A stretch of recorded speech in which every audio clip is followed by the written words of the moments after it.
খাদানের teaser দেখে আবেগে যা বললেন অভিনেত্রী সৌমিত্রিষা কুণ্ড। বিস্তারিত জানতে ভিডিওটি দেখুন আর আমাদের চ্যানেলে নতুন হলে সাবস্ক্রাইব করুন। টলিউড অভিনেতা দীপক অধিকারী দেবের সিনেমা খাদানের টিজার মুক্তি পেয়েছে। এই সিনেমাটি পরিচালনা করেছে সঞ্জয় রিনো দত্ত। দেব যিশুকে একসঙ্গে দেখা যাবে এই সিনেমায়। নায়িকা হলেন ইদিকা।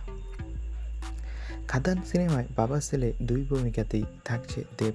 এ ছবিতে নায়িকা থাকছে ইদিকা। কয়লাখনি অঞ্চলের প্রেক্ষাপটে দুই বন্ধুর গল্প বলবে খাদান। তবে সম্প্রতি খাদানের টিজার দেখে মুখ খুলেছে অভিনেত্রী সৌমিত্রিষা কুণ্ড। সৌমিত্রিষা কুণ্ড বলেন, অসাধারণ একটি গল্প হতে চলেছে খাদান সিনেমাটি। আমি মুখিয়ে রয়েছি এই সিনেমাটি দেখতে। সৌমিত্রিষা কুণ্ড বলেন, প্লিজ তোমরা সবাই খাদান সিনেমাটি দেখবে। আশা করি বক্স অফিসে বেশ সাড়া ফেলবে এই খাদান সিনেমাটি। তো বন্ধুরা, তোমরাও কে কে খাদান সিনেমাটি দেখতে চাও কমেন্ট করে জানাও। ধন্যবাদ।